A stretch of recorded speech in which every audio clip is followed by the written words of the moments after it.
25 years of spaceflight and lunar publications, the most important discovery I have made is that iron dust released from brakes is a major factor contributing to high blood pressure and myocardial infarctions.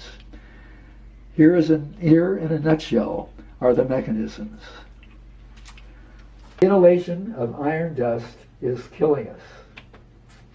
Studies of moonwalkers who brought iron-laden lunar dust into the habitats on their spacesuits can be fruitful in determining the impact of urban pollution on hypertension triggered by inhalation of hazardous particulate matter associated with alterations in both heart rate and blood pressure.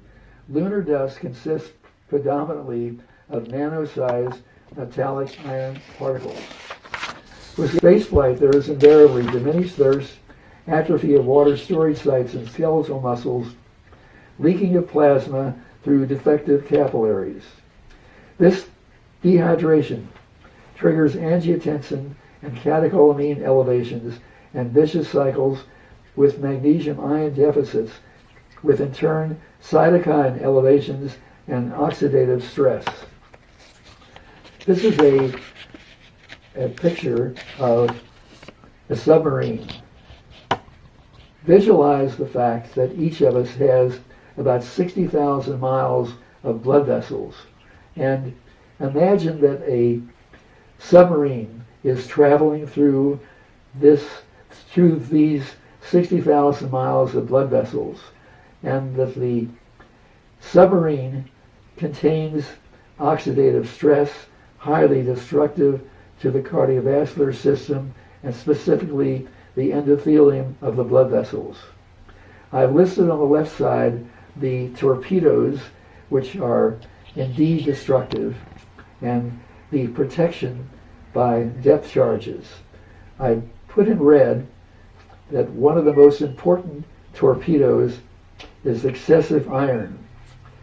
If there is insufficient transferrin, as in the case of spaceflight, there is in turn an increase in oxidative stress. One of the ways that humans can reduce the risk of excess iron is through menstruation, a tremendous advantage in females. Another way of doing it for males who have no physiological way of losing iron is by donating blood. This is a slide showing that with 196 crew members on the space shuttle, the magnesium levels were significantly reduced in the serum, even though the serum lacks sensitivity with a p-value of less than 0.0001. With a loss of plasma volume after just 5 days in space, the catecholamine elevations are twice the supine levels on Earth. With a reduction in intravascular volume, there is an increase in angiotensin, followed by an increased release of catecholamines. Magnesium inhibits catecholamine elevations. This slide shows the endothelial projections of the endothelium after just 12 days in space. At each site where these endothelial projections occur, there is an opening with the potential for leaking of plasma through these sites.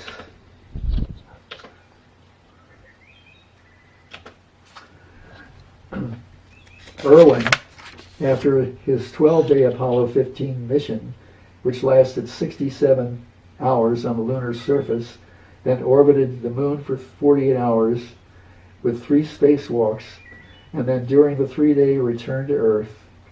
On the day of return to Earth, his bicycle stress test was 275 over 125 after only 3 minutes of exercise on a treadmill. Now, Irwin had hypertension and in retrospect should never have been selected as an astronaut in the first place because his blood pressure was 145 over 110. Having supervised over 5,000 symptom-limited maximum Bruce treadmill stress tests, hospital-based, I have never seen blood pressure levels of this degree when I've taken my patients up to maximum with symptom-limited evaluation. This slide compares the heart rate of Armstrong, Collins, and Aldrin on the first historical mission going all the way back to 1969. This slide is almost 50 years old and shows that if you just look at it without actually knowing what the heart rates are, Armstrong is obviously what we call a hot responder with high catecholamine levels, because his heart rates were significantly higher than Aldrin, who also accompanied Armstrong on the first Apollo mission. This hot responder activity is consistent with a magnesium deficiency, and magnesium deficiencies invariably occur in space because there is a reduction in the skeletal muscles where magnesium is stored, as well as a reduction in the bone, no matter how much one exercises. This heart rate of 167 during Irwin's excursion, at the time that he was configuring the lunar module, shows his heart rate is all the way up to 167. Assuming that Irwin's heart rate was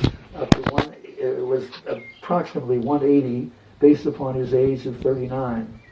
This heart rate of 167 is close to or above 85% of his maximum, and there is certainly with this heart rate the risk of sudden death. This slide shows that with space flight there's an increase in angiotensin, catecholamine levels, reductions of magnesium ions, vicious cycles, which in turn cause oxidative stress. And with oxidative stress, there is calcium overload with the risk of increased calcium deposits in the endothelium conducive to spasm. Also notice that there are vicious cycles between high endothelium, cytokines, and moon dust inhalation. Notice the 4 vicious cycles complicating hypokinesia with vicious cycles between magnesium ions and catecholamines, vicious cycles between ischemia and catecholamines, vicious cycles between magnesium ions and aldosterone. And notice that for transferrin synthesis, there is required both magnesium ions and insulin. And in space, there is invariably a reduction in transferrin and invariably insulin resistance. With iron levels in lunar dust being very high, and since iron is a potential agent for inducing an inflammatory response, vasoconstriction, oxidative stress, arrhythmias, and heart failure, we have a significant problem in space. On Apollo 15, James Irwin experienced severe tachycardia, arrhythmias, and heart failure. After landing, he presented with cyanosis of the nail beds and extraordinary stress test hypertension. This is an historical document dating all the way back to July 26, 1971, showing that Irwin, on the day of return from his Apollo 15, had cyanotic fingernails. I published that with space there is invariably severe pain of the tips of the fingernails, and Irwin found that after his first of 3 excursions on the moon, if he trimmed his fingernails, the pain which he experienced with the first spacewalk did not occur with the second and third. And I called it the Apollo 15 space syndrome, and gives us an indication of the risk to the endothelium in the absence of silent ischemia. With urban pollution and hypertension, there's inhalation of fine particles in the ambient air, impaired endothelial function. Exposure to the constituents of particulate matter, in particular iron, may increase the blood pressure in children in the PIAMA study. This is a very important supporting study which shows that overexposure to heavy metals in the air can cause cardiovascular disorders. And in the PIAMA study in the Netherlands, there was a correlation between the high stress test levels and magnesium deficiencies. And it's very, very important because the PIAMA study was correlated with high iron levels. And then the question is, where are these iron levels? What is responsible for these high iron levels? The 12-year-old studies, the studies of the 12-year-olds with iron inhalation have shown that there is increased diastolic blood pressure. And similarly, Neil Armstrong returned to Earth with elevated diastolic blood pressure, consistent with impairment in heart function. Metallic iron is present in indoor dust. It's a potential marker of traffic-related sources. It makes it possible to use magnetic methods as a tool to evaluate traffic-related impact on indoor levels. It's very disturbing because it means that there is no escape even if you exercise indoors on a treadmill as opposed to running outside. Most researchers have reported that iron, copper, zinc, lead are the most abundant metals in brake lining. But iron has been shown to be elevated in the brakes in about 90% or above cases.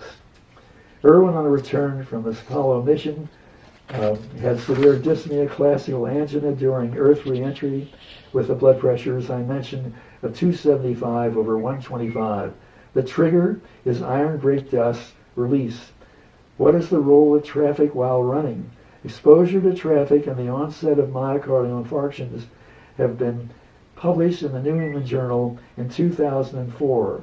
So that iron exposure from brakes not only is conducive to high blood pressure, but also to myocardial infarctions. This slide, or rather this photo, which was taken about 10 miles from my home in Virginia, shows that the road going down on the right from the paved top of a mountain with very steep road going in descent is brown, whereas the road going up is gray.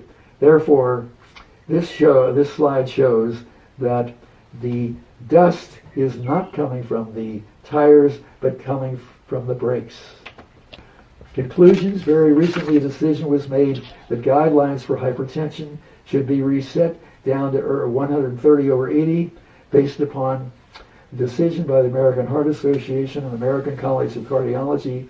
With new guidelines, the incidence of hypertension in the United States reset at half instead of a third of the incidence in the world. Iron dust released from brakes may play a major role in both hypertension and myocardial infarctions. I urge you to look at my website with all my publications, and feel free to send me an email if you have any questions. Thank you very much.